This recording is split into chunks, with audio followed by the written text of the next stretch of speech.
Well, as the nation celebrates its independence, WKYU-PBS salutes the men and women who serve our country, helping to keep our nation free. On today's Kentucky Outlook, we're going to find out more about an advocacy and support group called USA Cares and give you the details on how they're helping post 9/11 veterans. In addition, what WKU is doing to help its veterans. All that and more coming up next on Kentucky Outlook.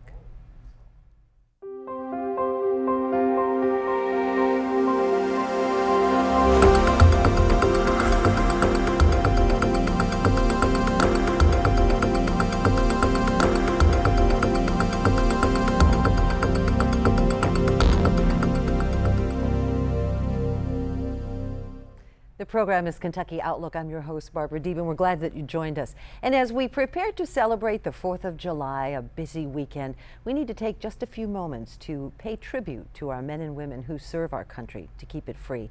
One organization that does that every single day is called USA Cares. And USA Cares is an organization that helps bear the burdens of service through financial and advocacy support. And later in the show, we're going to be talking with representatives of WKU's Veterans Upward Bound and Student Assistance for veterans. All that and more in just a little bit, but meet our guests in this first segment, if you will. Jennifer Robinson joins us. She is with USA Cares. Thanks for being here, Jennifer. Thank you.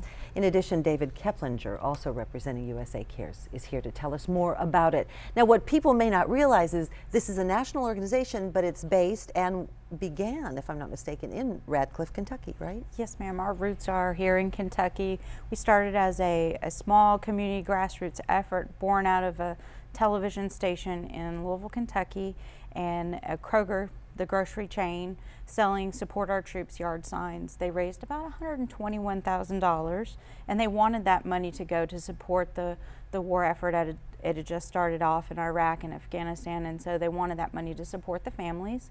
And so they went to a local chapter of the Association of the United States Army and said, we have this money, but we don't know what to do with it.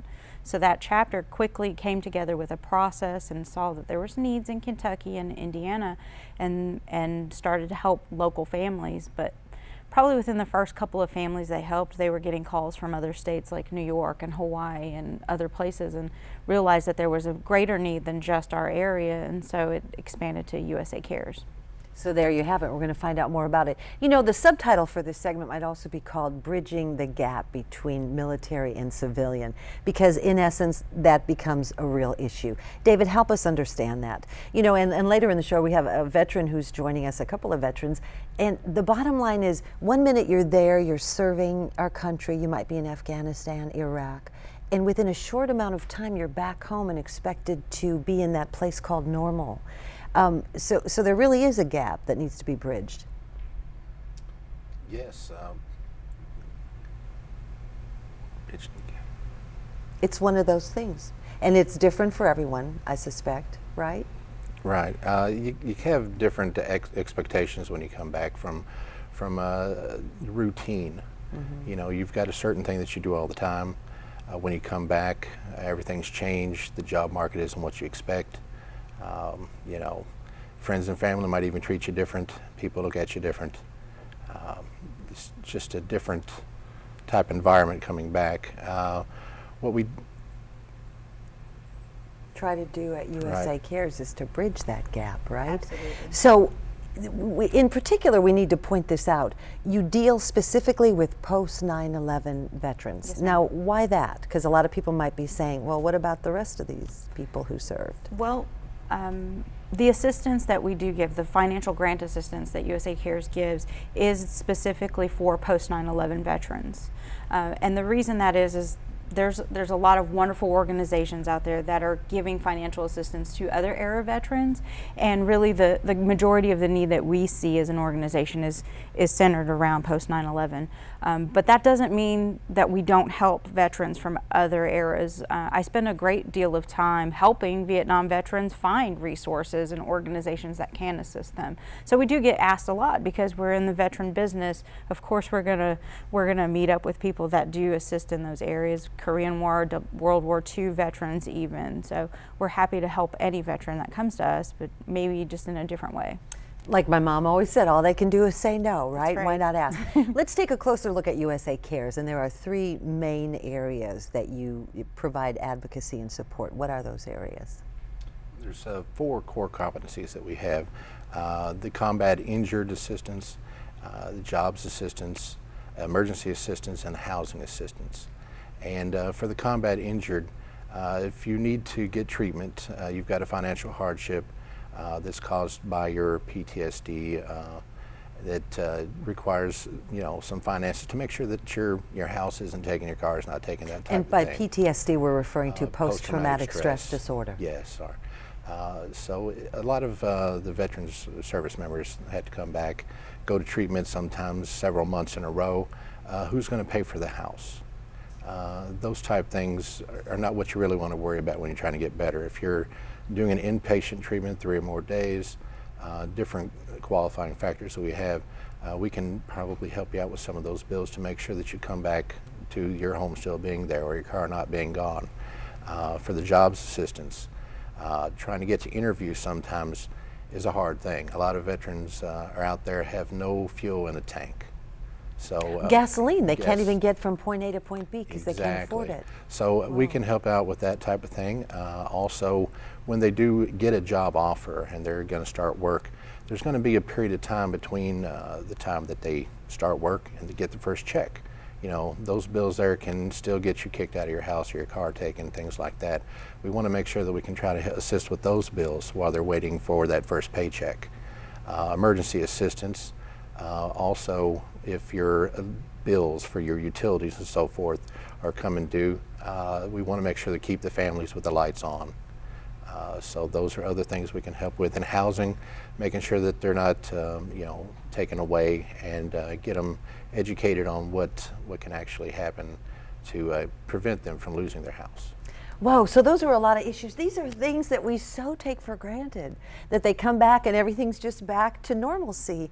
And what you're telling me is, the job market's changed, people look at them differently, they react to them, their own families react to them differently. And here they can't even pay the utility bills in some cases, the house payment's coming due. So it really is a wide array of issues. And let's talk some more about that when we come back right after this short break with Kentucky Outlook. We're talking about USA Cares. Stay with us. You're watching Kentucky Outlook here on your PBS station, WKU-PBS. I'm Barbara Deeb, and we're talking today, we're paying tribute to our veterans, our men and women who serve our country to keep it free as we celebrate Independence Day.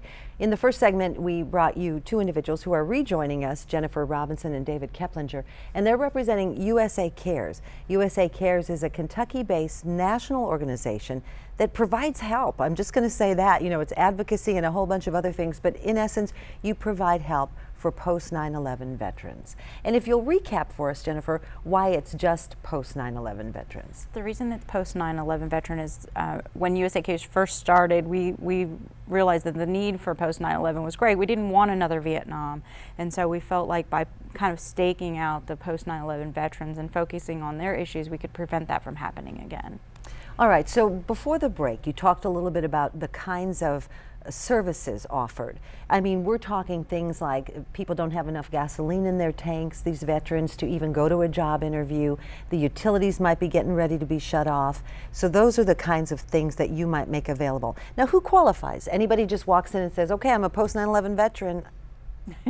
Well, we have a very stringent process. We get about 250 requests a week for financial assistance from all over the country, even overseas in Afghanistan and Iraq. We have veterans that are, service members that are applying overseas.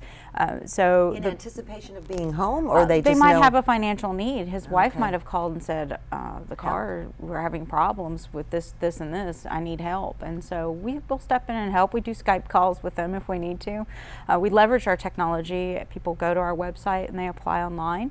Our goal for everybody that applies for assistance is responded within 2 business days. And we pride ourselves on responding, because there's nothing worse than being in a crisis situation and then finding out 6 weeks later maybe you didn't qualify, or the event is just, it's overcome itself, and you've moved on. So we try to get there as early as possible to kind of abate any further issues going on with the family.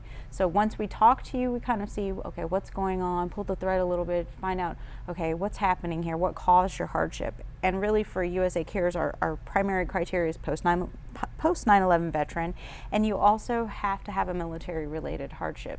So it can't be for, you know, elective cosmetic surgery or something like that. You know, Okay, you've got to right. have something that's, for us, our military-related hardship would be maybe a pay problem.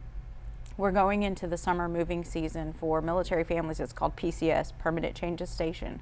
A lot of military families move maybe from Hawaii to Kentucky, and their basic housing allowances changed, and adjusting that budget. Or they're moving to a new state, and same thing happens. You know, we're talking about one of the largest payroll systems in the world, you know, the defense finance and accounting system. And so there's bound to be mistakes. I mean, I always tell people at USA Cares, there's only 24 of us, but hey, we have payroll problems. So, you know, the same thing for the military. And so that's a typical thing, but we do help a lot of transitioning veterans. So maybe from retirement to civilian life, and there's a gap in pay, and not many civilians realize this, but when you retire and you go into becoming a civilian, there's about a month to 2 month gap in pay. So what are you supposed to do? You know, you've got bills to pay and kids to feed, and so, you know, the USA Cares will step in and fill those gaps. We're a gap filler. A gap filler from that bridge That's right. there from military to civilian life. But so what I'm hearing is, you know, monetary support. What about the kind of support where maybe you get a call from a military spouse who says, you know, my spouse isn't acting right, I think he may have or she may have PTSD. Do you provide those kinds of services where you might point them in the direction where they can get that kind of help? Absolutely. Yeah. Yes. Of course, we have a combat injured program, and if they need assistance, we can look up and see who they may contact, their nearest VA hospital, or who's got the PTSD, post-traumatic stress facilities nearest them, that they might be able to give them a point of contact to call them and get them on the right track with that.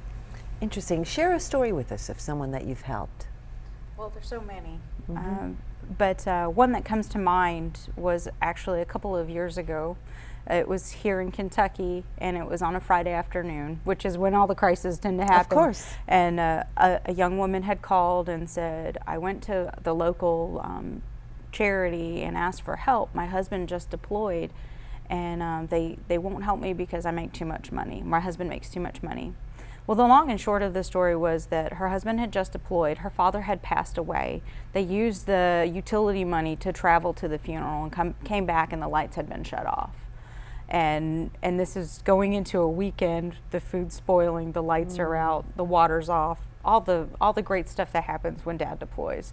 And so I said, well, you know, it's getting close to the end of the day. This is about 3:30 in the afternoon. I said, got to get your application and your paperwork. Can you just drive here and we'll try to help you? And she said, okay. And I said, you got to be here, or there's nothing we can do. So she came in at the 11th hour. I mean, it was like almost 5 o'clock on the dot, and a couple of the caseworkers stayed behind to help her. We got her lights cut on within a couple of hours, and because the food had gone bad, we helped her with some food cards and sent her on her way. But you know, you kind of wonder about all of the other families that maybe they weren't there. We weren't there for them in the nick of time. But that's just one example. I mean, we have 45,000 people have come to USA Cares for assistance, and that represents about $10 million in grants. So there's just so many stories. So many stories. And one of the biggest questions, though, is you said millions in grants. So the USA Cares is funded how? Wow. And then she sighed. Our funding comes mainly from public supporters and donations of $2 and $10 and $20. They all make a difference. We get grants from corporations and foundations, and we have private funders, and we also have fundraisers. So it's just a myriad of donations that come through the door to help us out. So if someone's watching this program, they might know or are a post 9/11 vet and say, you know what, I would like to know more about USA Cares and maybe I could use their services. What would you tell them? What would you tell them? I would say go to our website, www.usacares.org, or call us directly, 800-773-0387. Be more than happy to talk to you, fill you in, get you on the right track. And if we can't give you the assistance you need, hopefully we've got some additional resources, some more resources out there that can fill the gap for you. Mm-hmm. And so no question is too stupid, right? So if somebody calls, you would encourage them, at least ask. Absolutely. I mean, there's been times where there wasn't a dime that USA Cares put out the door, but it was $10,000 worth of assistance that came to the family. And we've saved homes from foreclosure without spending a nickel, but it was simply a phone call. So we're able to do things like that for them. Well, and in a crisis situation, sometimes people don't always think so clearly. So it's nice to have that third party, that advocacy there for them. A very special thanks to both of you for sharing the story of USA Cares. And as mentioned, you can go online to usacares.org to find out more information. And when we come back, they used to call it the GI Bill, remember? They don't call it that anymore, but they're still offering assistance if you want to get an education and you're a veteran. In addition, you might even get your textbooks paid for. And what about Veterans Upward Bound? We're going to find out more when Kentucky Outlook continues right after this. A special thanks to Jennifer Robinson and Dave Keplinger. Thanks.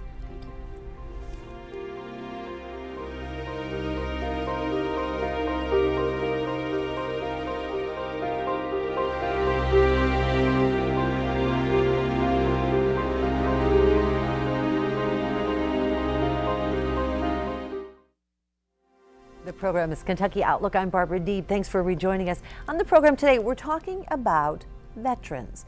You know, we're celebrating the 4th of July, and with all the fireworks and the glamour and glitz, we sometimes forget what we're doing, why we're there.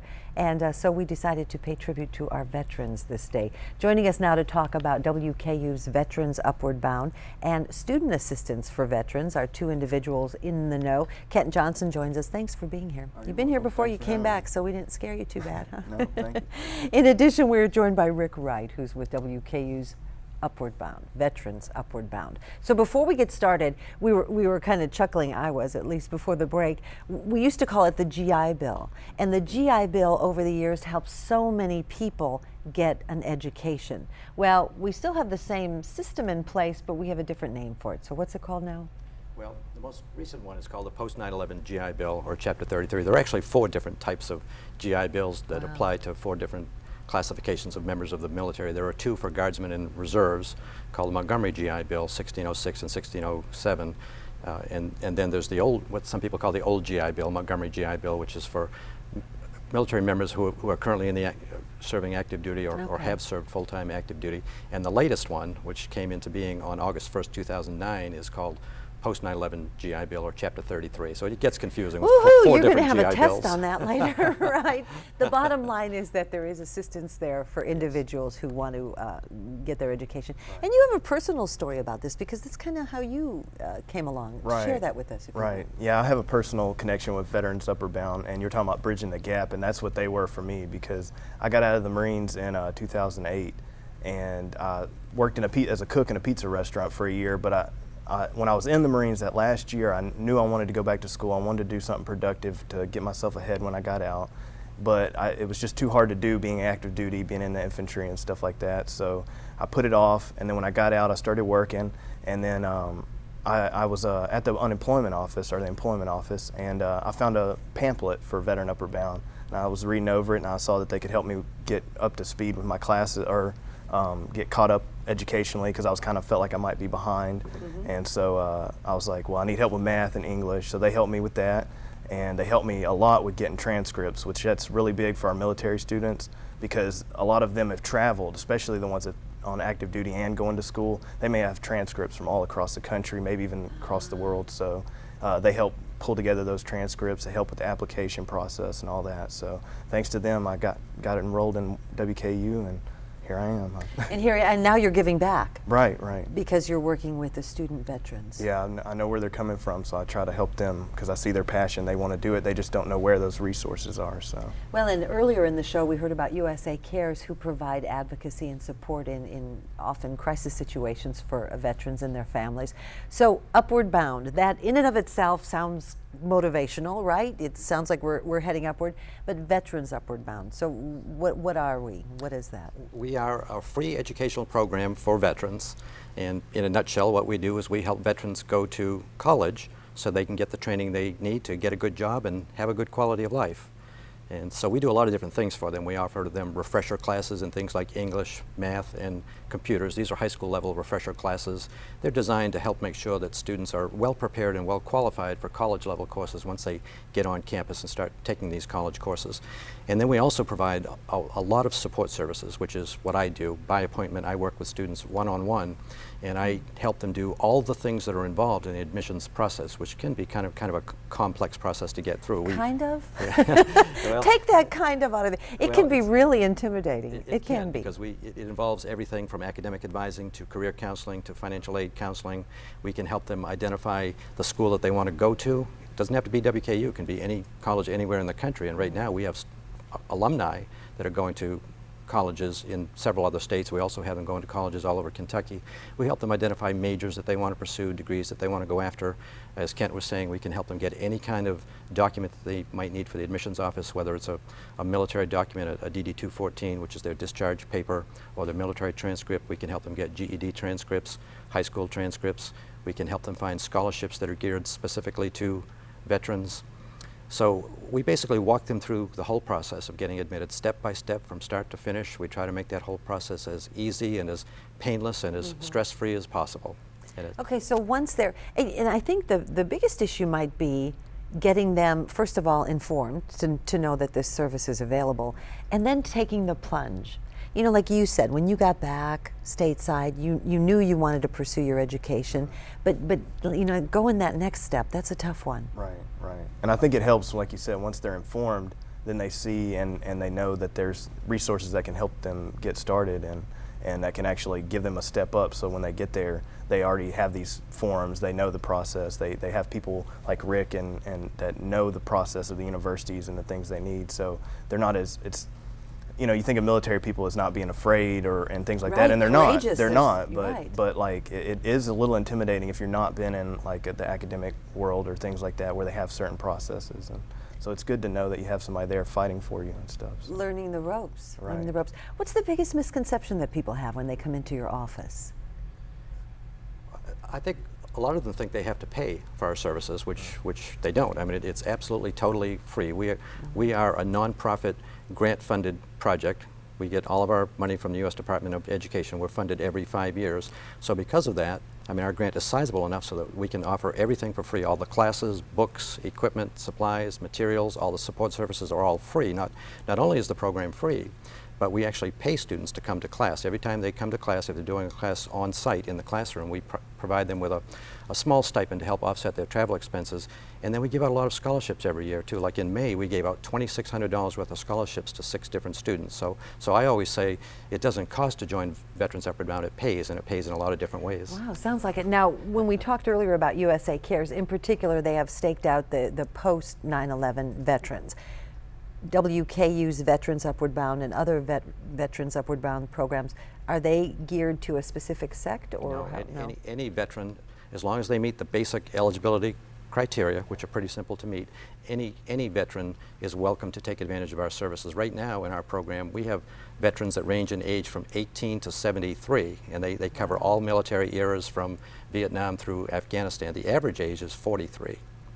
Really, the average age average is age is 43, 43, of yes. those individuals who are now considered non-traditional students who are entering universities. Right. That's so fascinating. Now, there's another issue. You mentioned that the books are paid for, but now what you're working with the Student Veterans Assistance, you have a textbook opportunity available as well. Right. Yeah. Our office, Military Student Services, we're in Tate Page Hall on main campus, and we offer a textbooks program. Like you said, it's textbooks for troops, and it's a free textbook lending program. So what they do is they borrow the books from us, and for the semester. They being the It's military students or veterans that don't receive a book stipend. So like we were talking about the post 9/11. That provides a book stipend, so a lot of those wouldn't qualify. Now, if there's special circumstances and maybe they didn't get enough money, they've already spent it, they can still come see us, but generally it's for like active duty reserves. A lot of the older veterans may not have their educational benefits anymore, like the GI Bill may have expired, so they would definitely be using the program. And so they borrow the books for free and then bring them back to us, and then we can hand it out to another student the next semester. That's one of those sounds too good to be true. Right. So this is something that's relatively new? that you're implementing? It's only been a few years that it's been, but we've really started getting more donations and things, because it's all donations. It's all donated textbooks, or if we could get funds donated to purchase books that we don't have. So we. And now that's troublesome in and of itself, because we know how books, they change and that kind of thing. They're no longer using that textbook. So really financial support might be the better option right. in that regard. That's true. But I think what helps with the textbooks is that they don't even have to look for them. You know, they just let us know and we'll find them for them. So it's like it's one less thing they have to do, kind of like VUB, how they find these things for you. You know, they can register for their class, know their book is there. They don't have to worry about, oh, I'm not going to be able to afford it. Because a lot of students, if they don't know, they don't think, oh, I might be able to not use this book. They won't get it, and then they come to find out they need it. And a student did come to see me. He was like, I was putting it off, thought I could get away with it, and then he found out about us, and he knew there was a few lessons that he really needed the book for. So he came to us, and luckily we had it and could get it for him. And lesson learned. Right. We're just about out of time. So you're opening up this program to veterans' families as well. This summer and this fall, we're opening it up to children and spouses of military and veteran students. Well, they don't have to be a student. Like if a son comes to WKU and his father was in the military, he can come see us and try to get free textbooks from us. The Parents Advisory Council gave us $2,000 to purchase textbooks. So if we already have it, we'll give it to them, give it to the student, and if we have to purchase it, we can use those funds. So it's kind of a first come, first serve. Nice, So. very nice. And of course, we'll put up information where you can get more information about Veterans Upward Bound or any kind of student assistance with veterans on WKU's campus. Leave us with some words of wisdom, Rick. Tomorrow is the 4th of July, and on the 4th of July, all Americans celebrate the fact that for 200 years America has been free and independent, but I think it's important on this very important day, the nation's birthday, for everyone to remember that freedom isn't free. It comes at a terrible price. Thousands of American soldiers have fought and died over the last 2 centuries to preserve and protect and safeguard our freedom. And so I think it's very important. I hope all of you viewers tomorrow will take a moment to remember that old adage, if you love your freedom, thank a veteran. There you go. And we've been talking about veterans today and opportunities for them through USA Cares, Veterans Upward Bound, and so much more. And that's going to wrap it up for this week's edition of Kentucky Outlook. I'm Barbara Deeb.